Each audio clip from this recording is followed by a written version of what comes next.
You know, I'm currently a catechumen or somebody that's inquiring into Orthodoxy and in visiting Orthodox churches. Once you familiarize yourself with a lot of these arguments, you start to see the whole thing crumble, man. Everything we were ever taught is nonsense. So if you haven't watched this debate, it's a debate between like a Protestant and an Orthodox person. So to me, it is the biggest blunder from the Protestant street evangelist guy.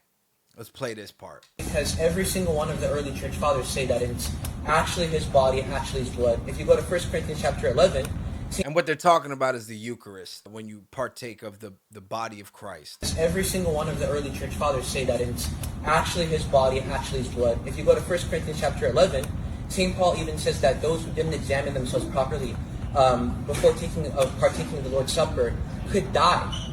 If it's just mere bread and wine, why is St. Paul saying it was killing Christians? Right. That didn't examine themselves properly before partaking. He said that. He said, because some of you have not examined yourselves and are partaking unworthily, he says, some of you are sick and some of you sleep. This is in 1 Corinthians 11, meaning they died. They died from partaking unworthily. So if it's just mere bread and wine, Where this guy cooked him, bro. He cooked him. why is St. Paul saying it's killing Christians? Excellent question. Contextually, because people were not doing it in such a way that was obviously worthy and in a worshipful manner towards God. Right, but just like women, when they were called to wear head coverings, it wasn't because there was a sexist time period Paul was being sexist, but it was because of orderliness of worship at the time. So he changes over to head coverings as some weird analogy or whatever. Because of the sex goddess, But no- Diana. Because of the sex goddess Diana and head coverings.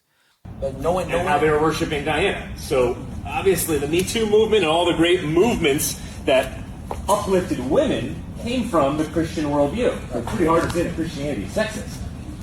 What Christianity being sexist and the Me Too movement in an analogy with the Eucharist and the body and blood of Christ and the Lord's Supper, what do these things have to do with each other? Complete blunder. They have nothing to do with each other. Is the bread and wine the real body of Christ, or is it just symbolic? Let me know in the comments what you think.